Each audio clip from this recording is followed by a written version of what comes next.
بسم الله الرحمن الرحيم. الحمد لله رب العالمين، وصلى الله وسلم وبارك على نبينا محمد وعلى آله وصحبه أجمعين. أما بعد،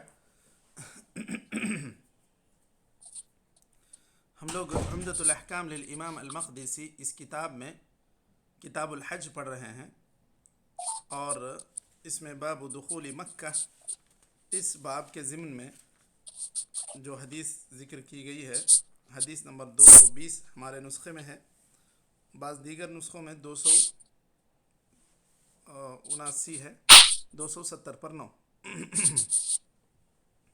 تو پڑھیں شیخ، چلیں شروع کریں. بسم الله الرحمن الرحيم نحمده ونصلي على رسوله الكريم أما بعد. وعن عمر رضي الله عنه أنه جاء إلى الحجر الأسود فقبله وقال: إني لا أعلم أنك حجر لا تضر ولا تنفع، ولولا أني رأيت النبي صلى الله عليه وسلم يقبلك ما قبلتك.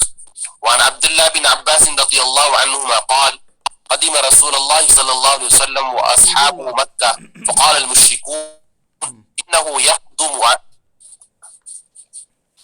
إنه يقدم عليكم قوم قد وهنتهم. جی یقدم بفتح الدال ہے. جی یقدم ہے. اچھا اوکے یہاں پر ضمہ ہے. یقدم علیکم قوم قد وہنتہم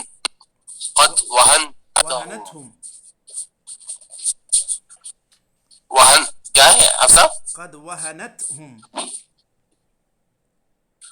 قد وهنتهم حمى يثرب أمرهم النبي صلى الله عليه وسلم أن يرملوا الثلاثة وأن يمشوا ما بين الركنين، ولم يمنعهم أن يرملوا الأشواط كلها إلا الإلقاء عليهم.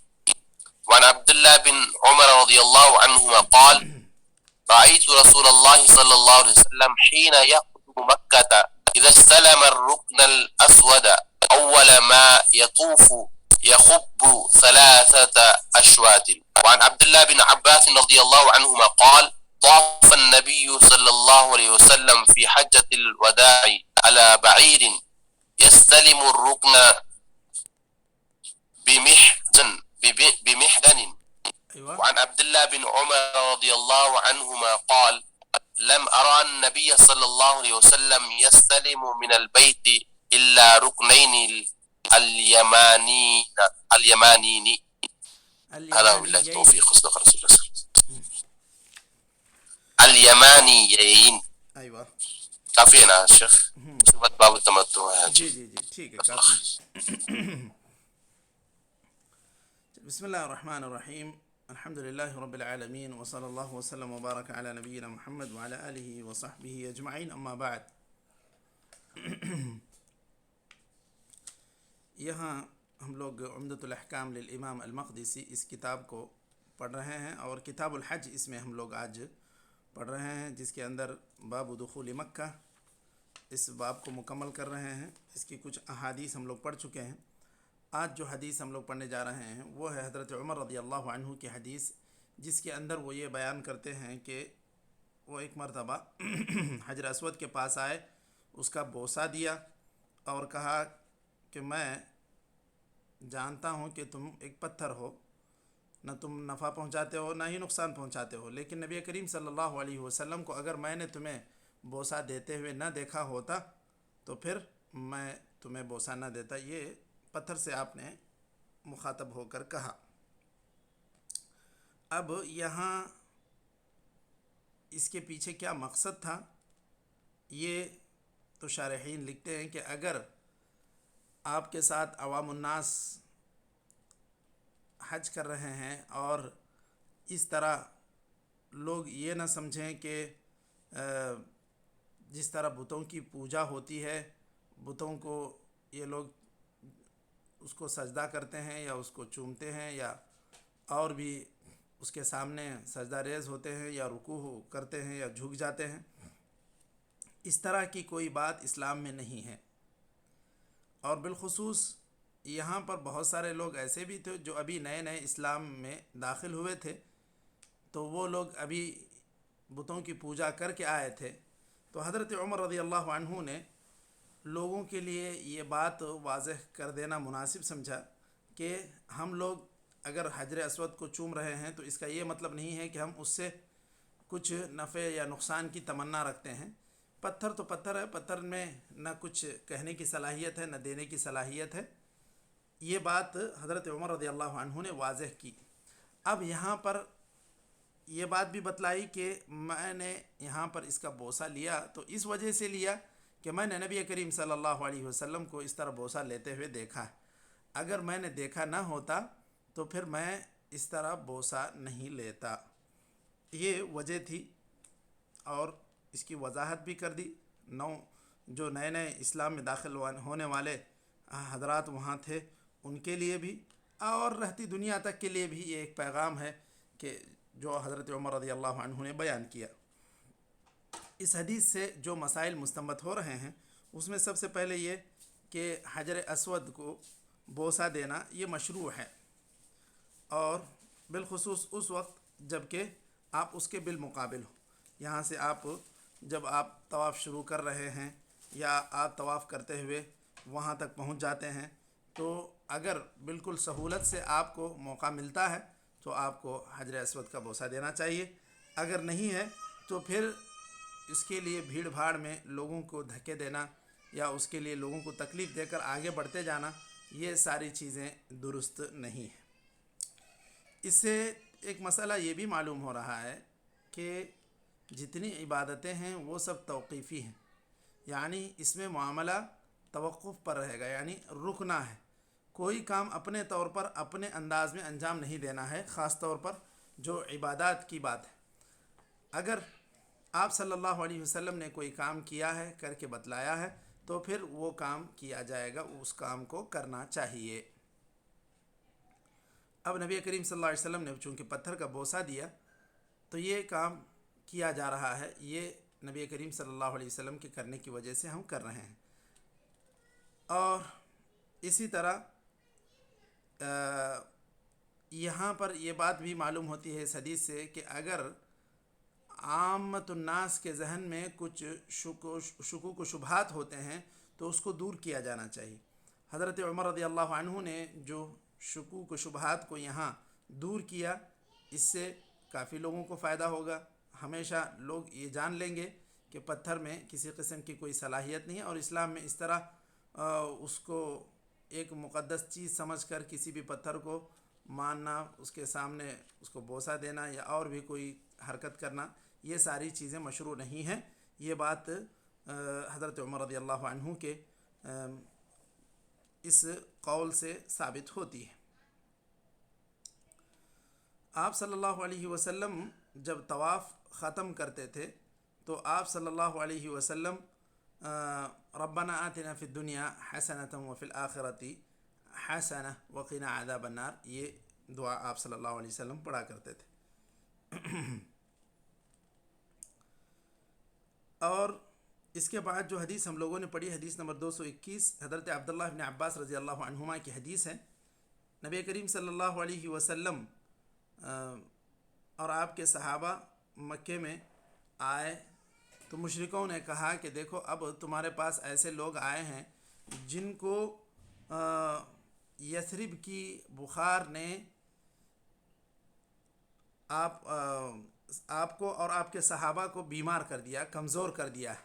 یہ اس طرح اس منظر کو دیکھ کر وہ کہنے لگے، تو آپ صلی اللہ علیہ وسلم نے ان کو بتلایا، صحابہ کو بتلایا کہ دیکھو ایسے میں جب مشرکین ہمیں دیکھ رہے ہیں تو ہمیں رمل کرنا چاہیے، یعنی جب ہم طواف کر رہے ہیں تو تیزی سے ہم چلیں اور قدم بھی قریب قریب رہیں، بہت دور دور رکھ کے بھاگنا نہیں ہے، اس کو کہتے ہیں رمل۔ کہتے ہیں کہ الاسراع فی المشی مع تقارب الخطا، چلنے میں تیزی لانا، قدم قریب قریب رکھنا، یہ رمل کہلاتا ہے۔ وَأَن يَمْشُوا مَا بَيْنَ الرُّكْنَيْن، یہ جب آپ رمل کریں گے طواف قدوم میں، جب مکہ پہنچ رہے ہیں طواف قدوم کر رہے ہیں، اور آپ طواف جب شروع کریں گے تو حجر اسود کے بالمقابل سے شروع کریں گے. جب رکن یمانی کے پاس آئیں گے تو پھر وہاں سے گویا کہ تھوڑا سا دم لینے کی طرح وہاں سے رکن یمانی سے پھر حجر اسود کے پاس آنے تک مشی کرنا ہے. بس صرف عادی چلنا ہے، صرف عام انداز میں چلنا ہے. شروع کے 3 چکر ہی میں، شروع کے 3 اشواط ہی میں ایسا کرنا ہے. رمل کریں گے حجر اسود سے لے کے رکن یمانی تک. جب رکن یمانی کے پاس آئیں گے تو اس میں بھی چل کر آئیں گے. پورے کا پورا چکر رمل کے ساتھ نہیں، پورے کا پورا چکر تیزی کے ساتھ نہیں. پہلے کے 3 چکر میں ہی رمل ہے، اور وہ بھی حجر اسود سے رکن یمانی تک ہے. جب رکن یمانی سے پھر حجر اسود کے پاس آئیں گے تو وہاں مشی کریں گے. اور بقیہ جو 4 چکر ہیں آخر کے، یعنی چوتھے سے لے کے 7ویں تک، تو ان تمام میں مشی ہی کریں گے. اور جو یہاں پر یہ بات کہی گئی الا الابقاء علیہم، کہ آپ صلی اللہ علیہ وسلم نے ایسا کیوں کیا؟ الابقاء کہتے ہیں للرفق بہم. آپ صلی اللہ علیہ وسلم نے یہ معاملہ اس لیے کیا تاکہ صحابہ کے ساتھ آپ نرمی برتیں. ابقاء کہتے ہیں الرفق کو. چلیے اس کے بعد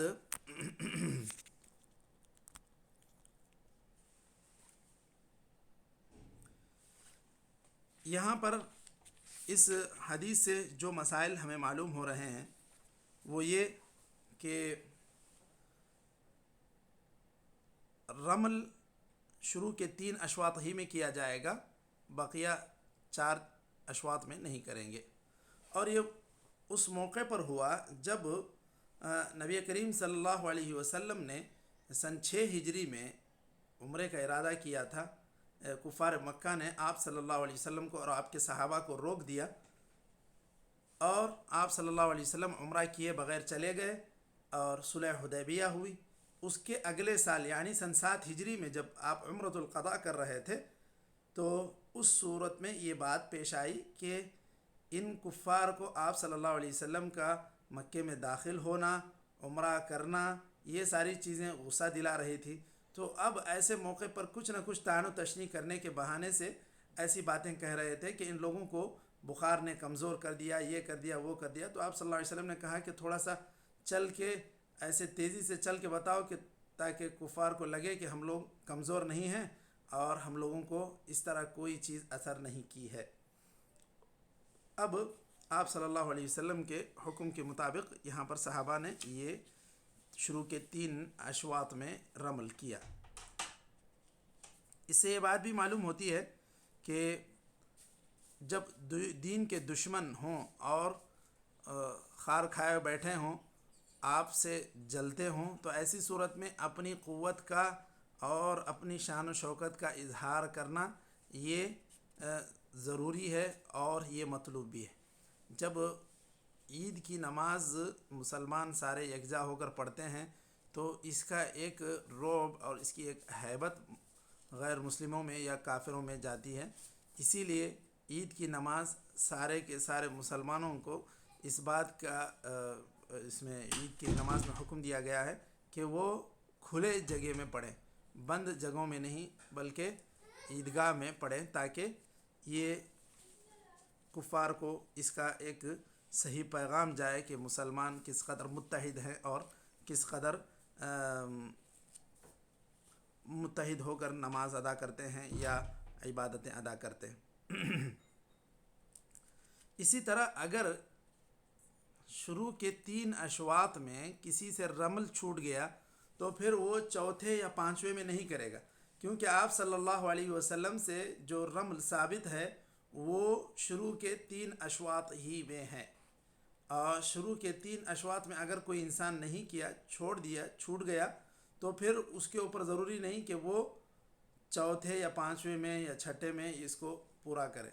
اس کی جگہ یہی تھی شروع کے 3، جب اس میں چھوٹ گیا تو پھر وہ اس کو دیگر اشواط میں اس کو نہیں کیا جائے گا۔ حدیث نمبر 222 ہے۔ اس کے بعد جو آج جو حدیثیں پڑھی گئی اس میں تیسری حدیث حضرت عبداللہ ابن عمر رضی اللہ عنہما کی ہے۔ وہ فرماتے ہیں کہ میں نے نبی کریم صلی اللہ علیہ وسلم کو دیکھا کہ جب آپ صلی اللہ علیہ وسلم مکے میں آئے کہ آپ مکے میں جب آتے تو رکن اسود کو سب سے پہلے آپ صلی اللہ علیہ وسلم استلام کرتے، پھر یخب ثلاثۃ اشواط، آپ صلی اللہ علیہ وسلم ایسے چلتے، وہی جو رمل کی بات کہی گئی الاسراع فی المشی مع تقارب الخطى، یہ اسی کو دوسرے الفاظ میں کہا گیا ہے۔ یہاں الخبب کے معنی نوع العدو کہہ کر ذکر کیا گیا کہ دوڑنے کی ایک کیفیت کا نام ہے، وہی جو رمل میں کیا جاتا ہے، یعنی دونوں مترادف الفاظ۔ تو آپ صلی اللہ علیہ وسلم جب آتے تو یہاں حجر اسود کا بوسہ لیتے، اور اس کے بعد آپ صلی اللہ علیہ وسلم اشواط شروع کرتے، شروع کے 3 میں رمل کرتے، وہی اس کے لیے دوسرے الفاظ میں خبب کے الفاظ ذکر کیے گئے ہیں۔ اس کے بعد جو حجر اسود کا جو استلام ہوگا وہ ابتدائے طواف میں ہوگا۔ جب آپ نیا چکر شروع کر رہے ہیں تو اس صورت میں آپ استلام حجر اسود کریں گے، یعنی کہ جب آپ طواف شروع کر رہے ہیں، جیسے ہی آتے ہیں شروع کرتے ہیں، وہاں سے آپ کو حجر اسود کا بوسہ دے کر طواف شروع کرنا ہے۔ اس کے بعد جو ہم لوگوں نے چوتھی حدیث پڑھی، حدیث نمبر 223 حضرت عبداللہ ابن عباس رضی اللہ عنہما کی حدیث ہے کہ آپ صلی اللہ علیہ وسلم نے طواف کیا حجۃ الوداع میں، تو آپ صلی اللہ علیہ وسلم نے اونٹ پر بیٹھ کر طواف کیا۔ پھر یستلم الرکن بمحجن، محجن کہتے ہیں یہ چھڑی کو، المحجن عصا محنیۃ الرأس کہتے ہیں، یعنی جو پکڑنے کی جو چھڑی ہوتی ہے اس میں اس کا اوپری حصہ جو ہے پکڑنے کے لیے اس کو موڑ دیا جاتا ہے، تو اس کو کہتے ہیں محجن، عصا محنیۃ الرأس کہتے ہیں المحجن۔ آپ صلی اللہ علیہ وسلم نے طواف کیا تو اونٹ پر کیا، اس کی وجہ کیا تھی؟ اب آپ صلی اللہ علیہ وسلم یہ بتلانا بھی چاہ رہے تھے کہ لوگ مجھ سے مناسک سیکھ لیں، طواف کا طریقہ سیکھ لیں۔ اگر آپ صلی اللہ علیہ وسلم بھی چل کر لیتے تو بھی کوئی حرج نہیں۔ آپ صلی اللہ علیہ وسلم نے جو اونٹ پر بیٹھ کر طواف کرنے کا کچھ ترجیح دی، اس کی وجہ یہ کہ لوگ آپ صلی اللہ علیہ وسلم کو دیکھنا چاہ رہے تھے۔ اگر آپ اونچائی میں اونٹ پر بیٹھتے ہیں تو سارے لوگ آپ صلی اللہ علیہ وسلم کو بیک وقت دیکھ سکتے ہیں، جبکہ اگر آپ اکیلے چلتے صحابہ کے درمیان تو جو لوگ دور رہتے یا پیچھے رہتے وہ لوگ نہیں دیکھ پاتے تھے، تو یہ وجہ تھی۔ تو اگر اس طرح کوئی بھی ویل چیئر میں بھی طواف کر لیتا ہے، طواف کرتا ہے، تو بھی کوئی بات نہیں ہے،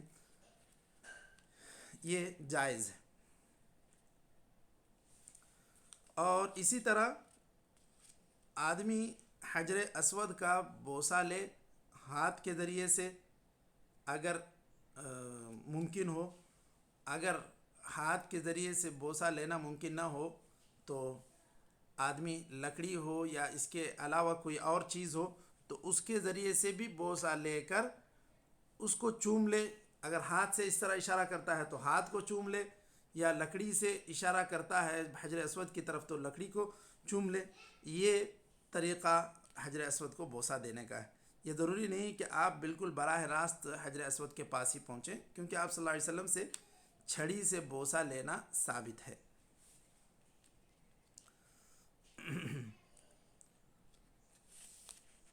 آپ صلی اللہ علیہ وسلم نے حجر اسود کو بوسہ لیا اپنی چھڑی سے، پھر آپ نے چھڑی کو چوم لیا۔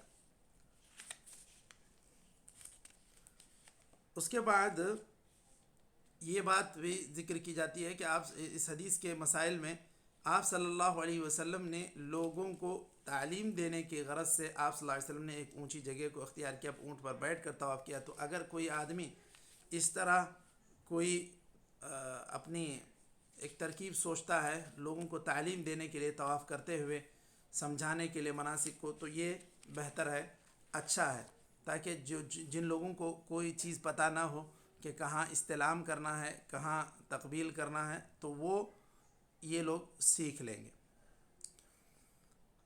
استلام کہتے ہیں اس طرح اشارہ کر کے بوسہ دینے کو، تقبیل کہتے ہیں براہ راست بوسہ دینے کو۔ اب استلام کے لیے آگے حدیث آ رہی ہے مزید۔ اب یہاں ایک بات یہ بھی ہے کہ آپ صلی اللہ علیہ وسلم نے جب اونٹ پر بیٹھ کر طواف کیا تو یہ اونٹنی کو مطاف میں لایا گیا، تو اگر اس طرح کیا کوئی مأکول اللحم جانور آ جاتا ہے، اس کا پیشاب وہاں گر جاتا ہے، تو کیا وہ جگہ نجس ہو جائے گی، یا وہ پیشاب جس کو بھی لگے گا وہ نجس ہو جائیں گے، ان کو وضو دہرانا پڑے گا؟ ایسی بات نہیں ہے۔ یہ اس طرح بول ما یؤکل لحمہ طاہر ہے، یہ بات فقہی مسائل میں ذکر کی جاتی ہے۔ اسی طرح شیخ الاسلام ابن تیمیہ نے یہاں پر ایک بات یہ بھی ذکر کی ہے کہ آپ صلی اللہ علیہ وسلم نے طواف کیا، اور جب بھی آدمی کو موقع ملے تو طواف کو کثرت سے کرنے کی کوشش کرے، طواف کرنے کی کوشش کرے۔ اس کے بجائے جن لوگوں نے یہ طریقہ اپنایا ہوا ہے کہ آدمی بار بار حرم کے باہر جائے، مسجد عائشہ جائے، پھر آئے عمرہ کرے، تو کچھ لوگ ایک ہی دن میں 2 3 عمرے کرنے کی کوشش کرتے ہیں، یہ ساری چیزیں آپ صلی اللہ علیہ وسلم سے ثابت نہیں ہیں۔ آپ صلی اللہ علیہ وسلم نے طواف کیا، آدمی طواف کثرت سے کرے اگر وقت ملے، ورنہ اس طرح ایک ہی دن میں یا ایک ہی سفر میں 4 5 عمرے کرنا یہ صحابہ کرام سے ثابت نہیں ہے۔ اس کے بعد جو ہم لوگوں نے حدیث پڑھی، یہاں پر حضرت ابن عمر رضی اللہ عنہما کی ایک آخری حدیث ہے، اس کو پڑھ کر ہم لوگ بات مکمل کر لیں گے۔ حضرت ابن عمر رضی اللہ عنہما کی حدیث ہے کہ میں نے نبی کریم صلی اللہ علیہ وسلم کو بیت اللہ میں سوائے رکن یمانی، دونوں رکن یمانی کے اور کسی کا استلام کرتے ہوئے نہیں دیکھا۔ اب دیکھیے، یہ جو کعبۃ اللہ ہے، جہاں اس کا دروازہ ہے، اس کے ساتھ حجر اسود ہے، یہ جو حجر اسود جہاں پر رکھا ہوا ہے وہ، اور اس کے بالمقابل جو سامنے ہے سیدھے میں، وہ دونوں رکن یمانیین کہلاتے ہیں۔ تقریباً چونکہ سامنے والا رکن یمانی ہے تو اس کو، جس میں حجر اسود رکھا گیا، اس کو بھی رکن یمانی کہتے ہیں۔ تو آپ صلی اللہ علیہ وسلم نے جن کا استلام کیا اس میں صرف رکن یمانی ہے، وہاں استلام کرنا ہے، وہاں تقبیل نہیں ہے، وہاں جا کے اس کو چومنا نہیں۔ تو اس کے علاوہ جو دیگر 2 رکن ہیں، یہ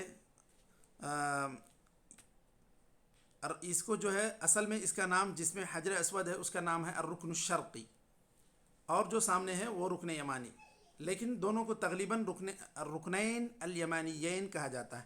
اس کے بعد جو حتیم کی طرف جو 2 رکن ہیں، جو 2 کارنر ہیں، 2 کونے ہیں، ان کو رکن شامی کہا جاتا ہے۔ یہ ان کے لیے رکن شامی یا عراقی کہیں، ان کو تقریباً دونوں کو رکن شامی کہا جاتا ہے۔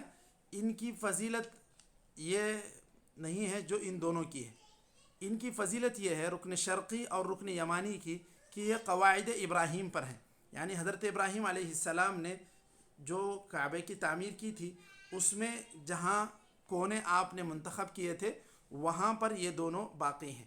جس پر حجر اسود ہے وہ رکن شرقی، اور جو بالمقابل سامنے ہے وہ رکن یمانی، یہ دونوں حضرت ابراہیم علیہ السلام کی بنیاد پر قائم ہیں، ان کی یہ فضیلت ہے۔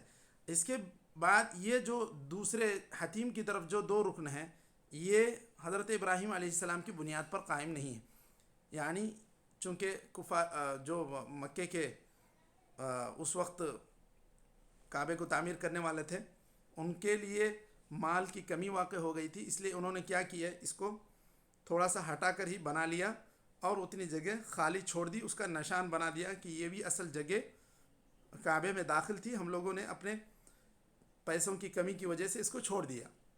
تو اب قواعد ابراہیم علیہ السلام پر صرف یہ 2 کارنر باقی، جو حجر اسود ہے اور جو رکن یمانی ہے، اور آپ صلی اللہ علیہ وسلم انہی دونوں کا استلام کیا کرتے تھے، یہاں حجر اسود کا، وہاں رکن یمانی کا. اس کے علاوہ یہ جو دونوں ہیں رکن شامی یا رکن عراقی، ان کو کوئی آپ صلی اللہ علیہ وسلم نے استلام نہیں کیا. یہ بات اچھی طرح ہمیں ذہن میں رہنا چاہیے کہ ان کی وہ فضیلت نہیں ہے جو ان دونوں رکن کی ہے، رکن یمانی کی اور رکن شرقی کی. اب یہاں پر لوگ جہاں جہاں موقع ہوتا ہے وہاں بوسہ دینے کی کوشش کرتے ہیں یا استلام کرنے کی کوشش کرتے ہیں. یہاں سوائے رکن یمانی اور رکن شرقی، یعنی یہ جو جس میں حجر اسود ہے، ان دونوں کے استلام کے علاوہ کسی اور جگہ میں استلام ثابت نہیں، نہ حتیم کا نہ مقام ابراہیم کا. کچھ لوگ اب مقام ابراہیم کو بھی وہاں پر ہاتھ لگا کے استلام کرتے ہوں. یہ ساری چیزیں ثابت نہیں ہیں، حدیث میں اس کا کوئی ثبوت نہیں ہے، نہ ہی اس کا بوسہ لیا جانا چاہیے. اب جب بیت اللہ کے دیگر کونوں کو، یعنی ان دونوں رکن کے علاوہ کسی اور کونوں کو استلام کرنا ثابت نہیں ہے، تو درجہ اولا اللہ کے رسول صلی اللہ علیہ وسلم کی قبر کا بھی استلام کرنا یا وہاں بوسہ لینا ثابت نہیں ہے. جب آپ صلی اللہ علیہ وسلم کے قبر کا ہی بوسہ لینا ثابت نہیں ہے تو دیگر قبروں کے لیے تو بدرجہ اولا ثابت نہیں ہے، اور نہ اس طرح کسی قسم کی کسی بھی قبر کے پاس حرکت کی جانی چاہیے. یہ ساری چیزیں انسان کو بدعت اور شرک کی طرف لے جاتی ہیں. تو یہاں یہ باب الطواف یا باب دخول مکہ یہ ختم ہو رہا ہے. انشاءاللہ ہم لوگ پھر باب التمتع اس کے بعد ہم لوگ شروع کرتے ہیں. تو اگر یہاں تک کوئی بات غیر واضح ہو تو اس کو پوچھ لیں، یا پھر ہم لوگ انشاءاللہ اس حلقے کو مکمل کر لیتے ہیں. ٹھیک ہے مشائخ؟ ہاں شیخ انشاءاللہ اگلے حلقے میں ملیں گے. نکتفی بهذا القدر وصلی اللہ وسلم وبارک علی نبینا محمد وعلی آلہ وصحبہ